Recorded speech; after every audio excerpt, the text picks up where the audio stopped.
لیکن وہ کہتے ہیں کہ جب ہم رمضان شروع ہوا تو وہاں پہ ہم روزے رکھتے تھے، تو وہ ہماری ڈیلی کی روٹین دیکھتی تھی، میں بھی تھا اور میرے ساتھ کچھ اور مسلم لوگ بھی تھے جو کہ جاب کر رہے تھے یا اسٹوڈنٹس تھے ڈفرینٹ مصروفیات کی وجہ سے، لیکن سبھی بیسیکلی وہاں پہ روزہ رکھ رہے تھے۔ تو کہتے ہیں کہ ہماری وہ روٹین دیکھ کے وہاں پہ جو جرمن خاتون تھیں ان کی طرف سے ایک سوال تھا کہ یار یہ رمضان بیسیکلی کیا چیز ہے، آپ رمضان میں کیا کرتے ہو، کیا اس میں اسپیشل ہوتا ہے؟ تو میں نے کہتا ہے کہ اسے رمضان کے بارے میں بریفنگ دیتے ہوئے میں نے اسے کہا کہ یہ رمضان جو ہے یہ اللہ پاک کی طرف سے خاص ایک تحفہ ہے مسلمانوں کے لیے، اور اس رمضان کے دوران ہم نے روزہ رکھنا ہوتا ہے اور روزے میں ہم نے اوائڈ کرنا ہوتا ہے بہت سے برے کاموں سے، جیسے غیبت ہو گئی، چغلی ہو گئی، اور اس کے علاوہ جھوٹ نہیں بولنا، کسی کا حق نہیں مارنا، کسی کو ناحق تکلیف نہیں دینی، اپنے قریبی عزیزوں، رشتہ داروں، دوستوں کا اسپیشلی خیال رکھنا ہے۔ تو اس حوالے سے کہتا ہے کہ ہم زیادہ کانشیسلی جو ہے یہ کرتے ہوتے ہیں۔ کہتا ہے کہ وہ اس نے زور سے کہکا لگایا اور تالی مارتے ہوئے اس نے کہا کہ واہ جی واہ اشفاق صاحب آپ کے تو مزے ہیں۔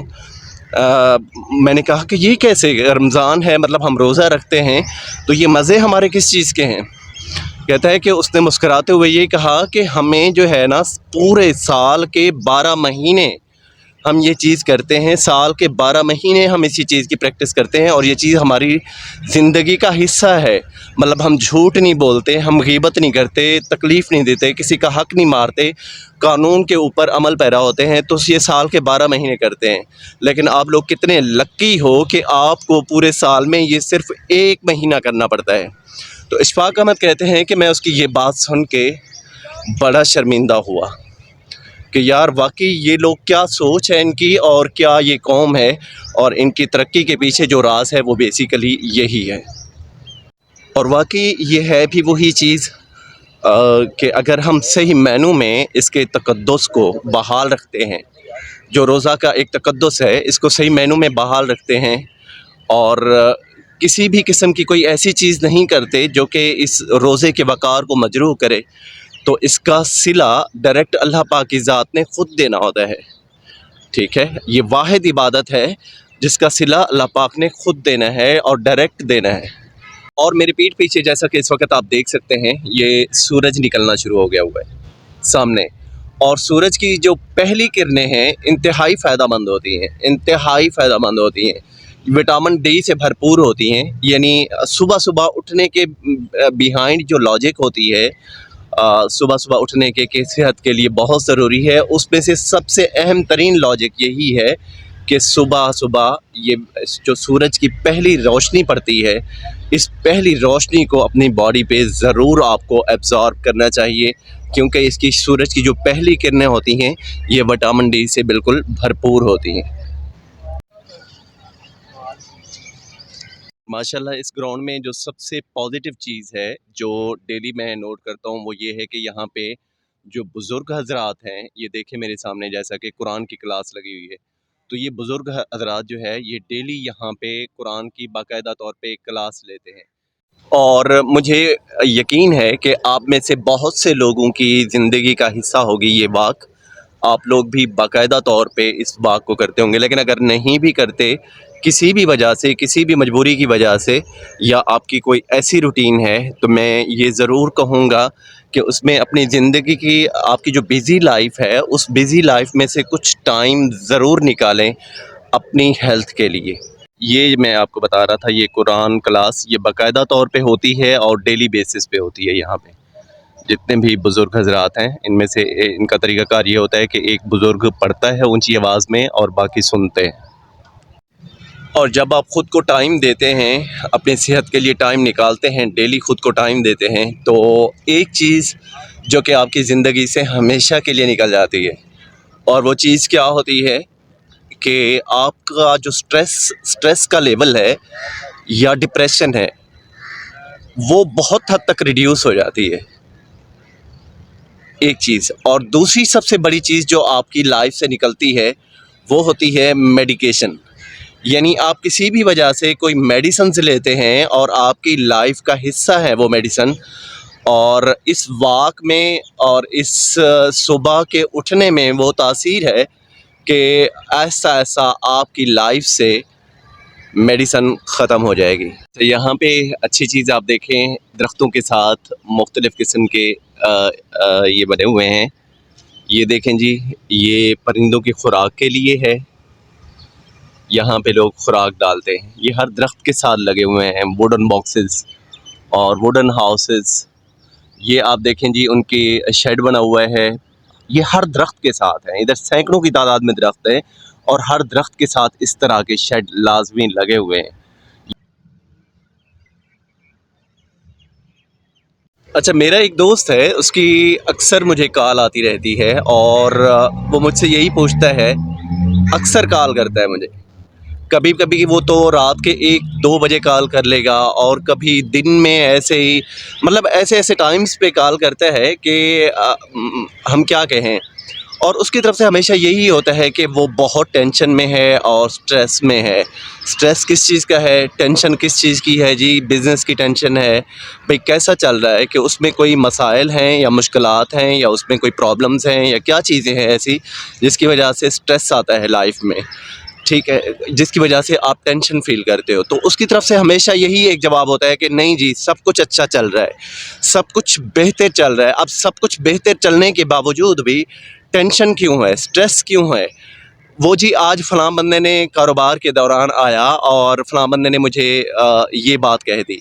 آج فلانا بندہ آیا اگر میری شاپ پہ، میرے بزنس پہ یا میرے لین دین کے معاملے میں، تو اس نے مجھے یہ بات کہی تھی. مطلب اس میں زیادہ تر جو میں نے آبزرو کیا کہ اس کی باتیں جتنی بھی ہوتی ہیں وہ نیگیٹو باتیں ہوتی ہیں. جتنی بھی ہوتی ہیں وہ نیگیٹو چیزوں کو مائنڈ پہ سوار کر کے اور پھر ان کو گھنٹوں سوچتا رہتا ہے اپنے مائنڈ میں.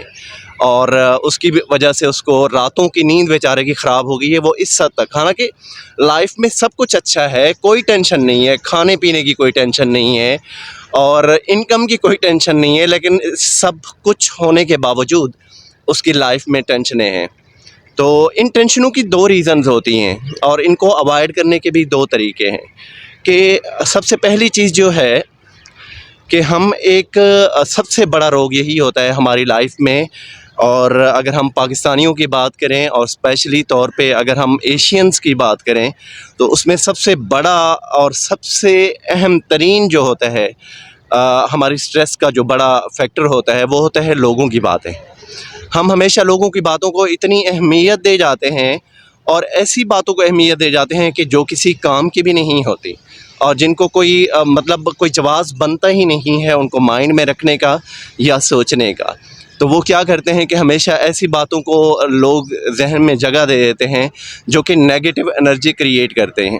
اور مختصر یہ کہ ہر بات میں پازیٹیو پہلو جو ہے وہ تلاش کرنے کی کوشش کیا کریں. ہر بات میں نیگیٹو بات بھی ہو، لازمی نہیں، لوگ کرتے ہیں نیگیٹو باتیں بھی. ممکن ہی نہیں ہے کہ ہماری لائف میں ہر وقت 24 گھنٹے، ہر لمحے، ہر سیکنڈ کے لیے پازیٹیوٹی ہو. ایسا نہیں ہوتا. یہ پازیٹیوٹی اور نیگیٹیوٹی یہ مکس ہے. اس دنیا میں ہم جو کچھ بوتے ہیں ہمارے مرنے کے بعد ہمیں وہی چیز فائدہ دے گی. اور کوشش کیا کریں اچھی کھیتی بونے کی. صاف ظاہر ہے ہم جو ایسٹس یہاں پہ چھوڑ کے جائیں گے وہی ایسٹس جو ہیں ہمیں مرنے کے بعد فائدہ دیں گے. اگر ہم یہاں پہ ایک ایگزامپل لے لیں، اولاد کی ہی ایگزامپل لے لیں، کہ اگر آپ نیک اولاد یہاں پہ چھوڑ جاتے ہیں اور وہ جو اعمال کریں گے، وہ جو نیک اعمال کریں گے، ان نیک اعمال کا صاف ظاہر ہے آپ کو قبر میں فائدہ پہنچتا رہے گا، کیونکہ نیک اولاد جو ہوتی ہے وہ صدقہ جاریہ ہوتی ہے. یہاں مجھے ایک ایگزامپل یاد آ رہی ہے حضرت عمر بن عبدالعزیز کی، کہ حضرت عمر بن عبدالعزیز کے 11 بیٹے تھے اور ایک بیٹی تھی ان کی.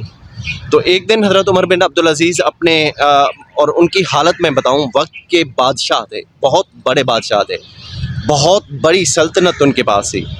ان کے 11 بیٹے اور ان کی زندگی کا یہ عالم تھا، غربت کا، تنگ دستی کا یہ عالم تھا کہ ایک دفعہ وہ اپنے گھر میں بیٹھے ہوئے اور انہوں نے اپنی بیٹی کو آواز دی.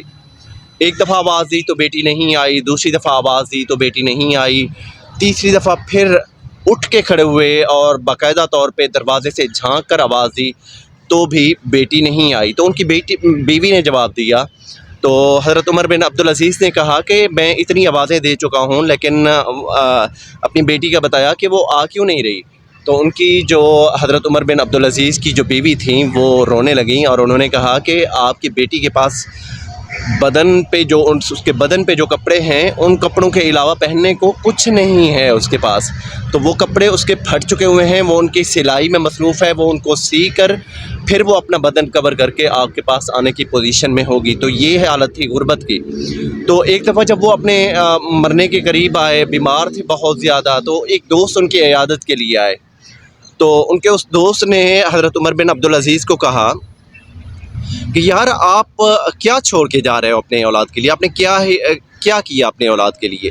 ایک وقت کے بادشاہ ہونے کے باوجود آپ نے اتنی تنگ دست زندگی خود بھی گزاری اور اولاد کو بھی وہی تنگی دے کے جا رہے ہو, تو کچھ کرتے اولاد کے لیے.